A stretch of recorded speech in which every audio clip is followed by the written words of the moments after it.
I don't see the point in dating if you're not intending to get married to that person eventually. That's stupid. Older generation had it kind of figured out. Just get married. Fall in love with the person you get married.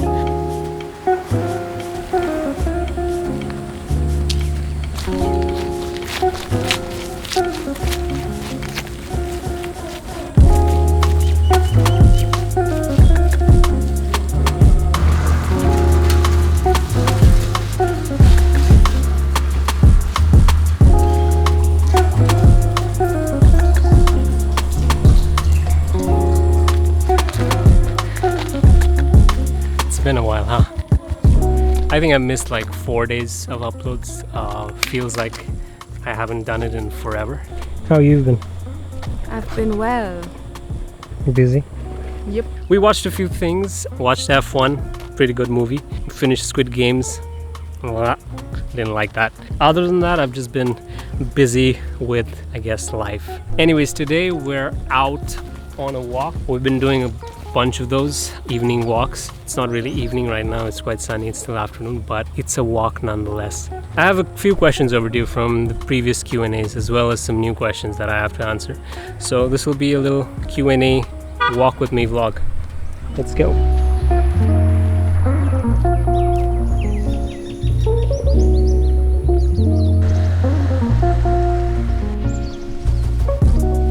Look at that shower over there. This is the place for the moss lovers.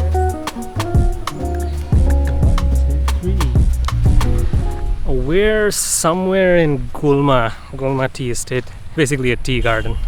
And there's tea leaves, tea plantation all around us, everywhere we see. And of course that makes it a pretty peaceful, calm place to be, which again makes it the perfect place for anyone taking audio, because the city is impossible to shoot in. All the honking, all the cars, all the buses.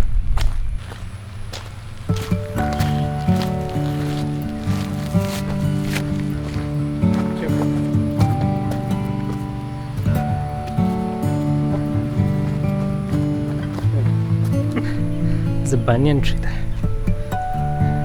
Careful, there's moss everywhere. It's slippery.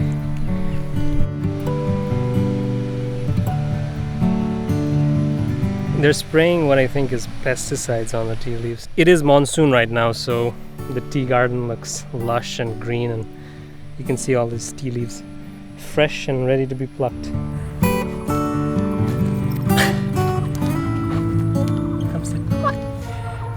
Oh no, we missed the train. Comes when we're not there. Okay, so let's get right into the questions. We're starting with Only Misfit, who asks, what's your idea of an ideal life and how does it align with your partners? Which is this woman right here. I think my ideal life would be something similar to what I'm living right now, where everyone I love is good, healthy, fine, doing well, not in a crisis, and so am I guess. I think the only thing that would make it more idealer is if this YouTube channel was making more money. I think that's the only thing. Not hyper successful, doesn't need to be a Mr. Beast or PewDiePie or whatever, but just I guess enough to do this without doing anything other than this, you know. And maybe Ria wouldn't have to do anything else either. What? Don't tell her boss. Does it align with your ideal life? Isn't that kind of a strange question? I guess you have to have your ideals kind of aligned before you get together to marry. Yeah, for me, like as long as we are having a healthy relationship and like he's there, he's happy, and I'm happy, then why are you smiling like that?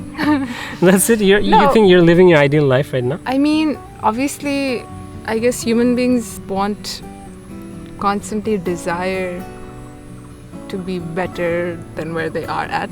So like, yeah, for me, like I have goals, like in the future one day I'd like for us to have like our own home. Nothing grand or anything, but like a small, nice home just for us, kids, things like that. I guess those are more future plan sort of thing. Personally, I feel like I'm living my ideal life. Could things be better? Perhaps. Could things be easier? Perhaps. But I'm someone who doesn't really need all that much or who desires all that much. From society's understanding, I guess maybe I'm not living an ideal life. But for me, I feel like as long as I'm happy, as long as the people around me are happy, then it's pretty ideal. I'm not an optimist. I'm very satisfied. Which brings me to the second question. Okay, so Ken Archer asked, your vlogs are so beautiful and always have something to take away from. Thank you. My question is, what is your definition of being satisfied and your take on navigating bonds in the generation of fickleness? So like I said, to me, being satisfied comes pretty easy. I think I'm pretty easy to please in the sense of being baseline happy, which is kind of funny because I'm the exact opposite in terms of being a critic, having standards for work, art or movies or whatever. Then it's pretty hard to satisfy me. But in general life terms, I feel like I'm pretty easy to satisfy. As in good food, good sleep, good company, that's pretty much it. In terms of good food, I don't think that's really an issue where I live. We get good food almost everywhere. I'm starting to get a little good at cooking as well. Would you agree? He's an amazing cook. In terms of good sleep, I'm one of those people that could sleep through a war outside. I remember one time I was sleeping in the room and there were 2 other roommates with me and there was a massive earthquake and they just left me in there. I was snoring and one of them had to come back, wake me up and tell me that there was an earthquake. Basically what I'm saying is I could sleep through almost anything, so that's not really a problem. And in terms of good company, I think that's my secret hack, staying satisfied or staying happy, is as an only child, it's basically just been me my whole life. So I've never really required any good company or I've never needed anyone else to keep me company my whole life. So I keep myself pretty entertained. You're your best company after marriage? Babe. You're your best company after marriage. Listen, let me complete. My whole life I've kept myself pretty good company, and now that I'm married, I don't really need anyone else. This girl never leaves my side, so. I never leave you. Yeah, you're like a parasite, you're just stuck. I would say it's the reverse. I think you can see through these daily vlogs as well. I don't really hang out with friends or go out with anyone. I don't even have friends. It's just me and my wife, and I know that sounds a little toxic, but is it? People say you have to have a life outside of your relationship, right? I have good company sorted, at least until Until? Until what, huh? Until what? At least until I die. So I'm satisfied. I'm very, very satisfied. If I just have this kind of mindset, I'm a very big pessimist. Like anything happens, I think of the worst scenarios. I've imagined everything horrible that could happen. So when something bad happens, it's actually better than what I imagined happens. So I'm like, hey, that's a win. So again, to finish my point, I'm satisfied because... He's satisfied because of his amazing wife, okay? Yeah, amazing wife. Being satisfied, I feel like, is a personal choice. Your circumstances is not your choice. Situation in life is not your choice. But being satisfied, I think that is a choice. You can be satisfied. I know it might sound a little privileged, but I feel like being satisfied is a mindset. Oh wait, I forgot there was one more part of the question. So the second part of the question was, what is your take on navigating bonds in this generation of fickleness? I agree with the second part. We are pretty fickle in this generation. Coming from someone who's been really fickle with his bonds, I guess. I agree, it's pretty hard nowadays. I think I got very lucky with Ria, but if I was giving advice to someone on this whole navigating bonds business, I'd say in terms of friends, make sure your friends are there for you, not because they're in the same class or in the same situation or it's convenient to hang out with you. Ria just said be very picky with your friends. Not just friends, with people in general, just be picky with who you let in your life. True. Who do you become when you're around them? And on the basis of relationships themselves, like romantic relationships, I think it's a really hard world out there right now with hookup culture and the whole you need to date 10 different people before you find your soulmate. I used to think that I needed to see at least 20 people, date each one for 5 years, 10 years before I lock them down for marriage. But that's not really true. I mean, you could meet the love of your life, the person you're meant to be on your first date. It's all random chance. Like, she hasn't dated anyone else, or at least that's what she tells me. She hasn't dated anyone else, whereas I've had some exes. A lot bit. And the thing is, I've been in that situation where I have been super ready for a relationship. We're ready to, fall in love and the whole shebang. In fact, I've always entered a relationship with the intent to marry, because otherwise what's the point? But the other person they liked me and they wanted to go out on dates and hang out and be in a relationship, but they weren't ready for the long game because they thought they were young and it was the time to date around, and you're not supposed to be locked down at that age. So I guess it's really up to luck in some circumstance, but I think you should be sure what you want. Like, you should be sure that you want this kind of relationship or you want this kind of friendship. And if the other person is fickle about it, like you said, it's fickle, is not making up their mind, is not clear that this is what I want out of this friendship, relationship, partnership, whatever, then you should not waste your time, because what are you going to do? Like, you can't wait around for them. There's only so many people you can date, so many people you can meet, so many people you can be friends with. So don't wait on them. Like, it might hurt, but Move on. On to the next. On to the next one. I mean, for me, I think marriage is the end goal for any relationship. I know in the newer generation or nowadays people don't believe in that, but I guess if that's what you believe in, then you should definitely make it clear in the first few outings, like not vocally, like you want to marry, but I think you should get rid of that stigma. I think you should be able to say, do you want to marry in the first, not propose, but what are do you intend on getting married? Do you see yourself getting married like that? If you're on a date, I feel like you should be ready to marry someone. True. Don't be afraid to ask. I mean, most people just date because that's what the culture has become, right? It's the fun, experimental. Yeah, but what's the point of dating? Yeah, I agree. It's just you're just wasting your emotions, your youth. You'll get drained and you'll have a lot of baggage overall. The more people you date, I feel like the harder it is to fall in love with the next one again and again. So I think in a way the older generation had it kind of figured out. Just get married. Fall in love with the person you get married, not the other way around. It's a good question and a pretty sad reality as well, that the world is so fickle nowadays. We have rice, we have kalo dal, chicken.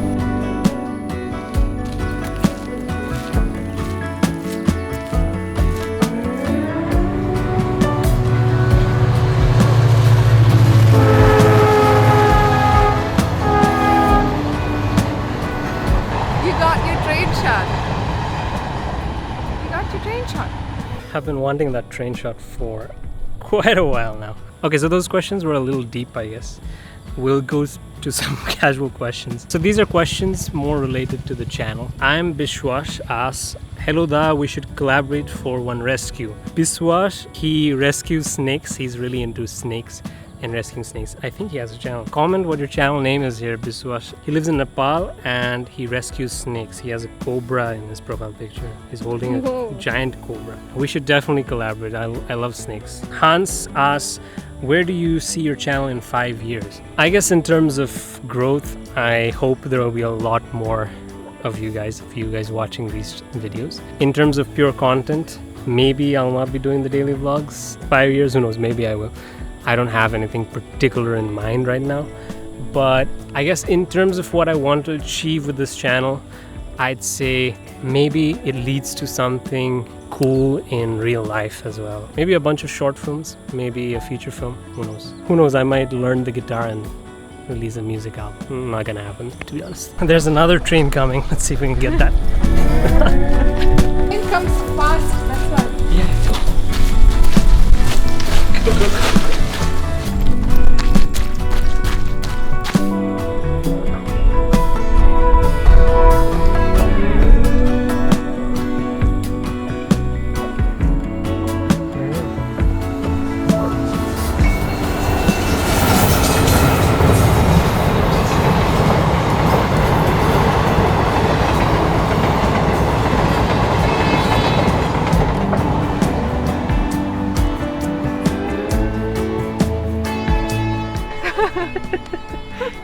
Did you get it? We were waiting here, then I thought it'll come from that side, so we went to the other side, and we went to the other side, and we heard the honk come from this side, so we had to run to this. Like we're a bunch of 5-year-olds running around to catch. Running after trains. Yeah.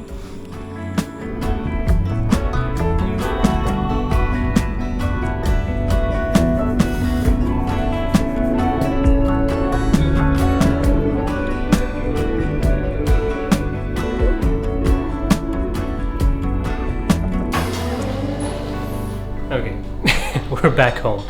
My battery kind of ran out as I was shooting the sunset. We made it back to the market where Ria suddenly wanted to cut her hair. And she got her hair cut. Between you and me, I don't know what difference there is in the before and after, but it cost 800 rupees, so don't tell her. Yeah, so let me finish this Q&A. Hans Gunter Velis Phillips, Ethan asks, how much storage do you need to film all the clips for a single vlog? Well, that's interesting. I don't really know exactly. Let's find out.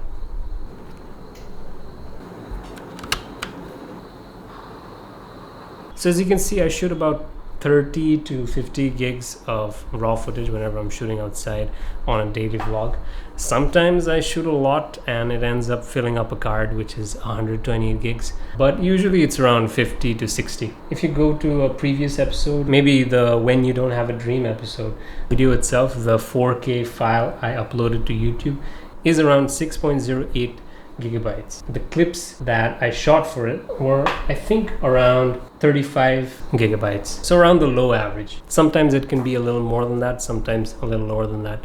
The thing is, over the course of almost 50 vlogs until now, I've shot almost probably 5 terabytes of footage. The thing is, I don't really keep the raw footage anymore because I used to be sentimental about it before, but nowadays I feel like I'll just keep the final file. All the raw footage is not that useful to me. Proloy asks on Instagram, why don't you make short cinematic content? Mostly because I don't really have time. It's just this and everything else consumes all of my time. Like, unless I get super fast or I hire an editor, it's going to be really hard for me to be consistently making shorts as well as this. Okay, so it's 9 p.m. and I've got to go eat dinner, so I'll really quickly finish off the rest of the questions in a rapid quick fire. Okay, 1, 2, 3, let's go. Okay, so Douglas Rain 9000 asks, what's your height? I don't really know. I think it's around 5'7", 5'6", 5'8", somewhere around that range. Hey Aisha asks, why do you have such great skin with no skincare? This is not a question, I'm just jealous. Well, I don't have great skincare. If you really zoom in, I don't do any skincare. I just wash my face with face wash in the morning, and that's about it. Anu Joseph 1012 asks, when is your next Kerala visit? Very soon. Pretty soon, sooner than you think. Abha la la la la la la la. Oh my god, that's a lot of las.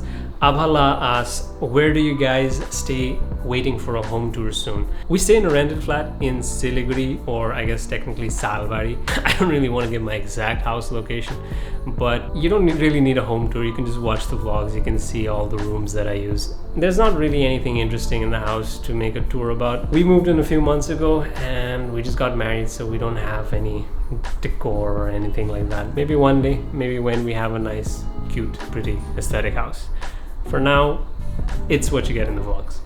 Jadon Tamang asks, tips to be a better runner or improve running. I'm not an expert at running. I still think I'm a beginner. I guess what I've done to improve is just run more often. I think a common advice that you see given is run slow to run fast, as in don't try to race 100% every time you go out running. Another thing I think maybe is important is having good breathing and posture while running, as well as listening to the right things. For me, I listen to like comedy podcasts when I go on slow runs, and I listen to really high pop music when I really want to go fast. Okay, so final question. Parth.jvs asks, what's your Roman Empire? What's a Roman Empire? Someone asked, what's my Roman Empire? What is a Roman Empire? Something that a person thinks about or dwells on frequently to an excessive degree. I think my Roman Empire is, why is everyone in such a hurry? I think that's my Roman Empire.